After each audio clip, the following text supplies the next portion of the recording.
Welcome to Scary Stories, true scary stories. In today's video, we have 3 true, chilling, childhood scary stories.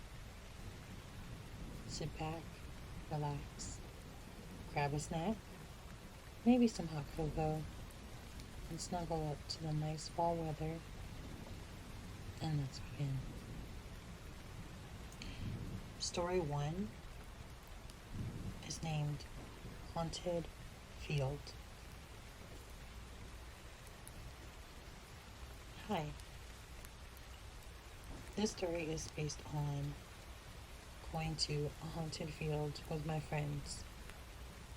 It's a few different stories, all in one, all surrounding the same field. When I was roughly 15 or 16, I moved to North Carolina. It was hard making friends at first, but I made a few. The friends in the story, their names are R, C, and E. After knowing these friends for a few months, we got acquainted to each other. During the fall months, we started opening up more to each other. I learned that R was really into horror and scary things like myself. And she was always of interest and pulled E, C, and E on an exploring adventure. Just a little picture. We lived in an apartment building that was in the city, but also on the outskirts, so somewhere in between. Behind our apartments was a field. It was a fairly large field. If I were to guess, I would say maybe about 2 acres of land. It was huge. So it was our apartment complex, and then right behind it, nothing. It almost felt like stepping into a different world. One cold October night, R convinced me, C, and E to go. We planned on sneaking out, but shortly, those plans fell through. We didn't go. We were too scared. So, R convinced me, C, and E to go during the day, just to see how it is. Wouldn't be so scary during the day, right? Wrong. We went to this field right after school.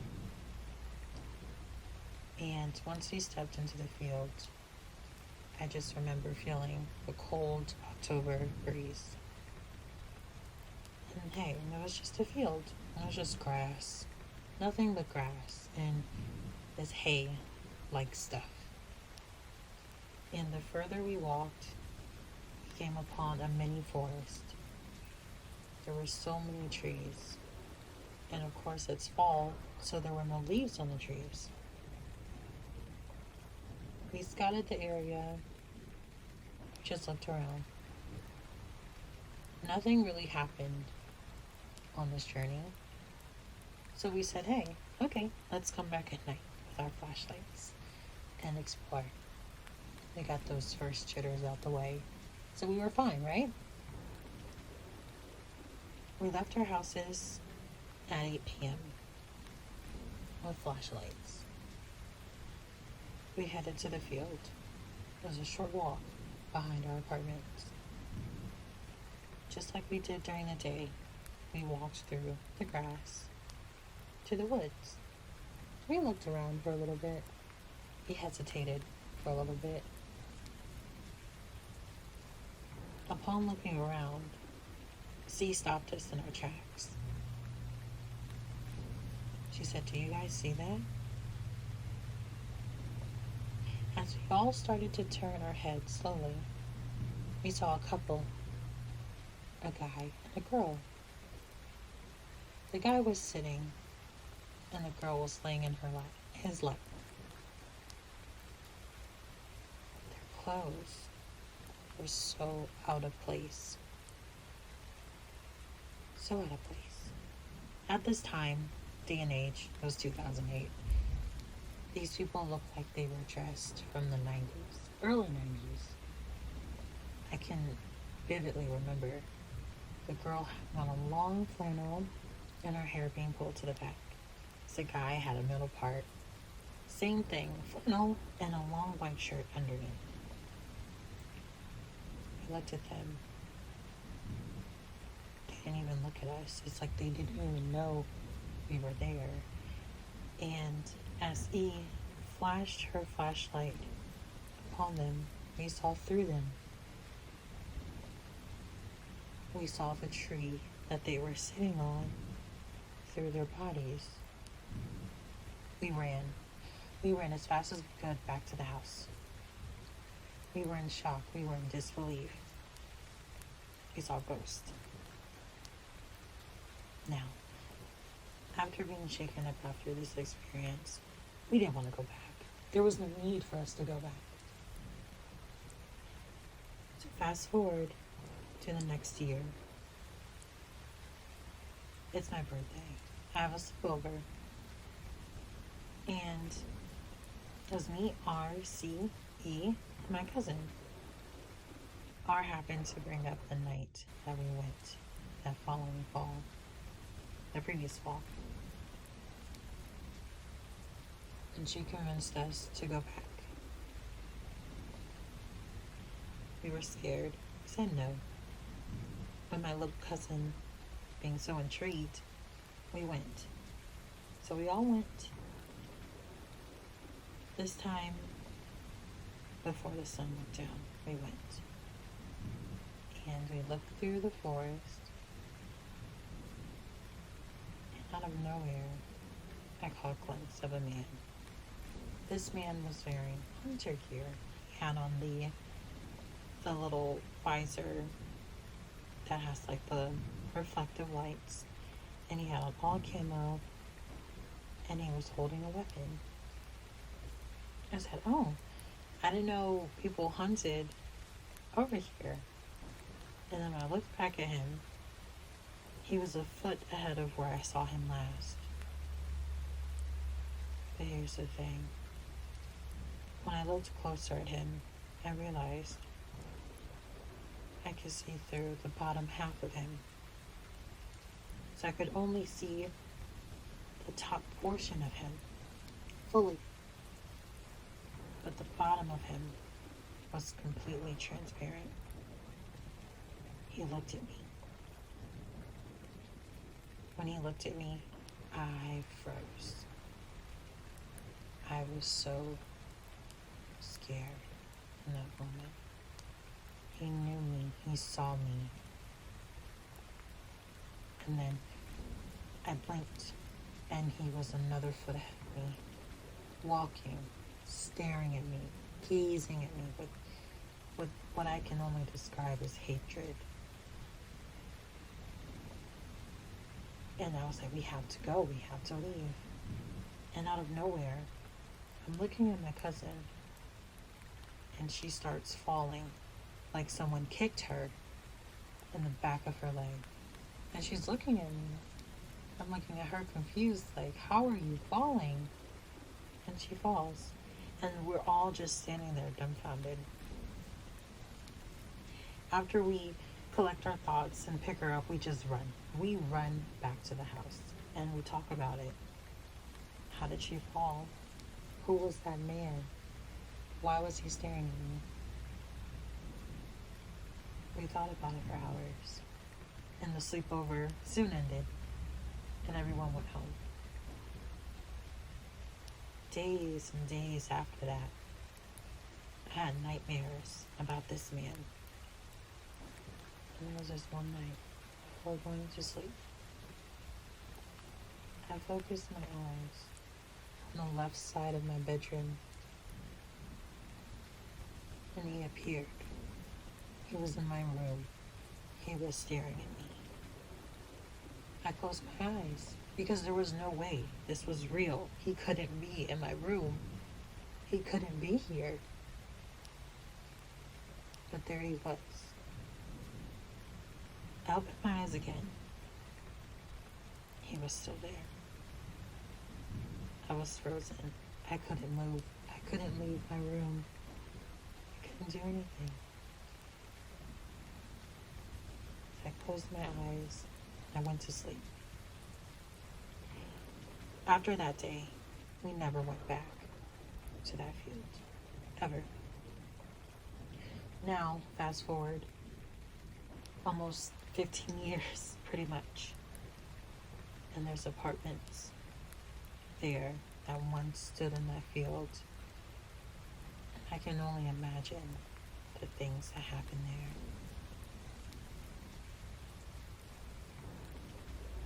Story 2. Haunted Childhood. This story is pretty much, I don't know, it's kind of all over the place. In some ways I don't really know how to start, but I'll try to keep it short and sweet. Let's take it back to how my parents met. They met at work.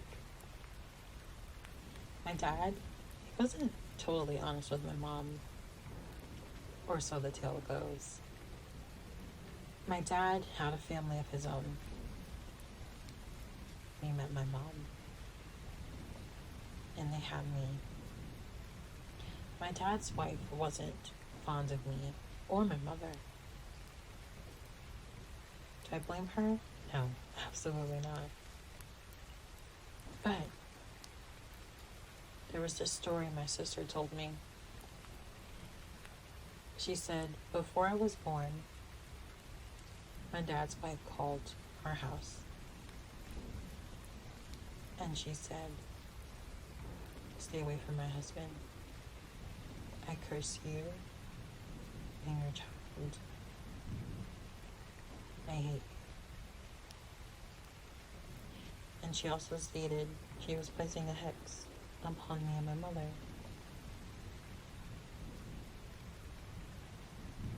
That was scary. So after hearing that story from my sister, it reminded me of the things that happened to me when I was a child. When I was about 5 years old, I had this place set in the basement. You know, those little kitchenette things. I had that. And I remember going down the stairs of the cold basement because I heard noise. So I wonder what that is. Curious me.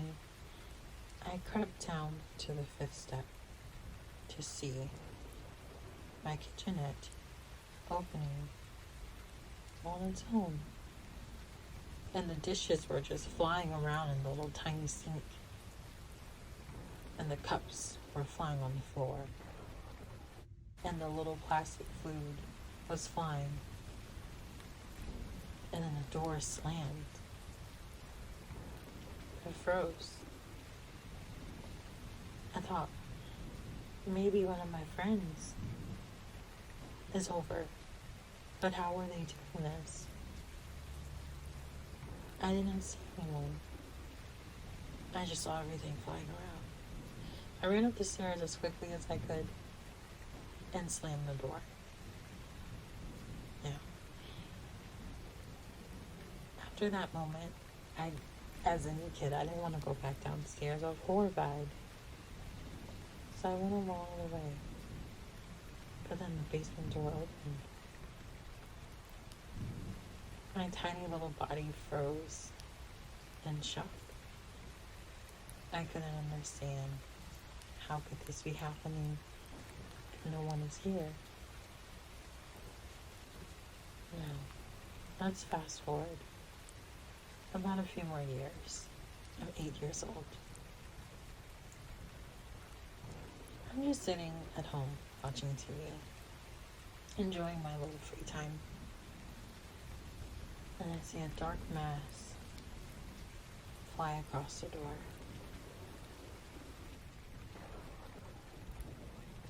I couldn't believe my eyes. Maybe I was tired. Maybe I needed some sleep. So I laid on the couch I dozed off, but then I awoke. And in the way I was sleeping, straight ahead was the TV. Behind my head was the staircase. And in between there was a hallway. Down the hallway you can see the front door. And on the left, half bath. And then the stairs to the basement. I awoke and I couldn't move. I couldn't move any part of my body.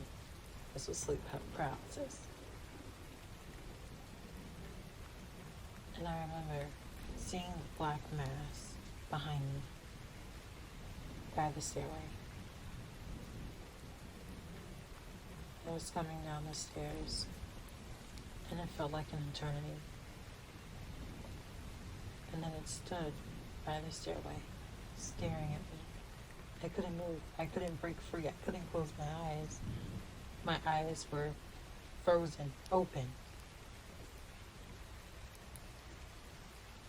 I was so terrified. There was nothing I could do to escape. The black mass walked over to me and stood over me as I stood in fear. Once I broke free, my mom came home. And she sat me down to tell me my father's wife passed away from cancer. And sent chills went through my body because I felt like it was her scaring me the final time before she left.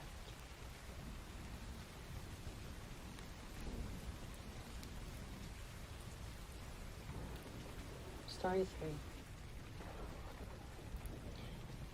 Why you should stay away from Ouija boards. Now, I know I wasn't a child in this story, but I would love for you to read it. I was in my early 20s. To guess, I think I was about 22. I went to my crush's house. We'll call him B. And we had been hanging out for a while. My cousin was there with me too, because she always tagged along. And B, he was into like gore and horror and all kinds of scary things, just as myself. My cousin pointed out that B had a Ouija board. I said, yeah, that's been there for a while. And B just casually stared at it. He said he played it once. Now we asked him what happened. He said they played him and his friend. We'll call his friend. We'll call him Jay. Let's call him Jay. B and Jay played the Ouija board. And he said after that the house didn't feel the same. We asked him to go into detail. He hesitated. And he finally stated, we played. And we got a name. We got the name Red. We didn't understand why. But then we continued to play. And he kept saying, door, door, door. And then the back door swung open. They freaked out. They didn't even end the game. They just put it back where it was and went out to the bar just to forget about it. As B told us the story, my cousin pointed out that the front and back door were red. And maybe there was some type of correlation. B nodded. He said no. I mean, if there was, they didn't hear anything about it. So he's just raw. Whatever. But then she said, maybe we should play. Maybe we should find out what did red mean. Was there any correlation with anything? Was there any messages that needed to be heard? So we felt convinced to play. But here's the thing. My cousin was scared to play. She didn't even want to put her hands on the planchette. She was just like, you guys do it. And we're like, because your idea. He hesitated. He was scared. So I went ahead and I grabbed the Ouija board. Said, okay, let's play. Put your fingers on. And so I said the opening. If you're here with us, give us a sign or make the planchette move. Nothing happened. We waited. And waited. Nothing. And then B thought it was a great idea to provoke the spirit, which I highly recommend you never do. And he said, come on, stupid. Do something. And in the dead silence, and in the darkness, we heard a glass shatter. We left the planchette, which you also should never do, to go see what broke. Nothing was broken. We clearly heard a glass break. But nothing. Absolutely nothing in the kitchen was broken. We couldn't explain it. We couldn't understand what broke. What could have broken? So B comes back and places his hand on the planchette. And we asked, what was that? Slowly, the planchette, it spelled out red. And then it spelled out glass. B said, this is enough. So we ended the game. And we went on about our day. And then later that night, we found a broken glass. B stepped on it. What do you know? Red blood came out of his foot. Was this a sign? Was it a warning? We don't know.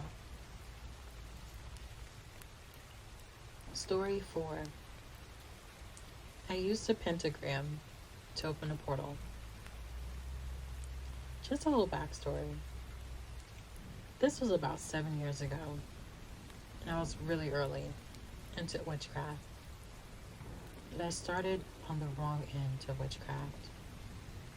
I started practicing black magic. I had to be about 23 or 24 at this point. I had been through a lot of pain and hurt. I felt hopeless and loveless. I know, I sound super emotional, but I was. And I felt like all those who hurt me needed to be hurted just as much as they hurt me, if not more. So I dabbled into black magic. How could I get back at these people? How could I feel invincible and emotionless and just go about life better, without pain? I know, looking back at this sounds silly, but when you're in a mindset and you have that pain, you just sometimes go to a dark place. Yeah. This is where things get tricky. I learned a few things about black magic, a few spells, a few things, and I tried them out, and it worked. I was able to get back at those who hurt me, and win back those, sadly, who didn't want me, but I wanted them. But it worked. Everything worked. They come to me, spells. He just everything. The return to cinders.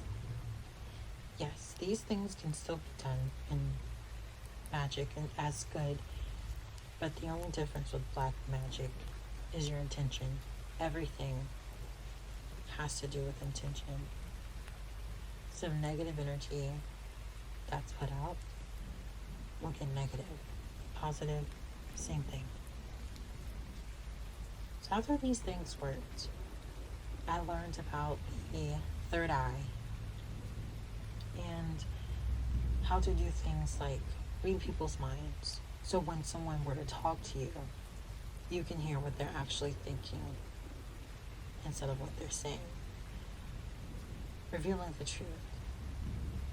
Learning people's truth through dreams and having them tell you their truth. I felt invincible.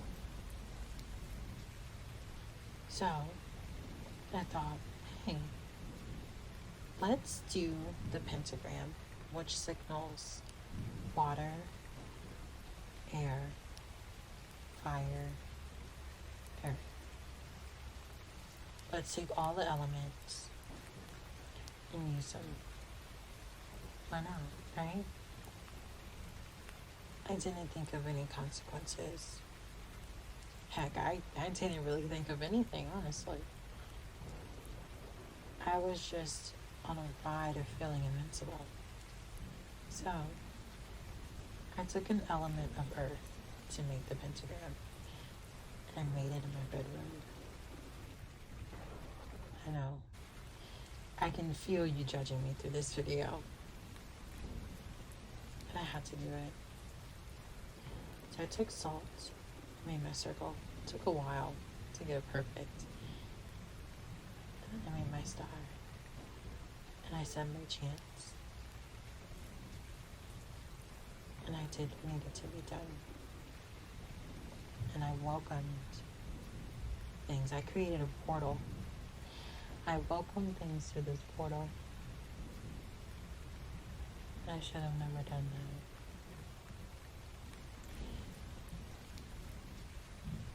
When I tell you, this world has so many things and so many energies and powers that we will never fully grasp, especially not for one person. But I did, I opened it. It was something that couldn't be undone. It was open. My home. Don't do that, okay? If you hear me and you're listening, don't do that. So I opened it. And not even minutes later, the energy in the entire home shifted. I remember cleaning up the pentagram, trying to just undo what I had just done, but it was already done. It was too late. A few days go by, and I'm walking to my room, and in my closet, there's a woman. This woman is dressed in Victorian era clothes. I mean, she had the makeup with the white powder on her face. She had a beautiful blue dress. She was in my closet. I closed my eyes and maybe I'm tired or something's wrong, and she was gone. And I was here to walk from my closet to the other room, vice versa. And then I would also see a kid. I remember I was going out with my ex, and I took pictures. And I took, you take like 10, 15 pictures. And there was just one picture where there was a kid in the background, where this kid was standing. It wasn't physically possible for anyone to stand, anyone to peek around. There was just no way. And then this picture, he was disfigured. He had one eye. And it haunted me for so long. But this kid has followed me for years. I can still feel his presence to this day. I don't know who he is. I don't know what he wants. He doesn't say anything. Now, after I learned how to cleanse energy and how to cleanse things, I got rid of majority of the things that came out of that portal. We had to move. We had to move out of the apartment because it was just too much. Too many things back to back were happening in the home. We had to move. We had to go. If there's anything you take from the story, don't use magic for ill intent. Don't have ill intent going out into the world. Be positive and never open things in your home. Thank you guys so much for watching this week's video. I hope you truly did enjoy the stories. If you have any stories, my email is linked in the comments below. You can email them to me to read, and I'll see you in the next one. Don't be too scared to sleep tonight.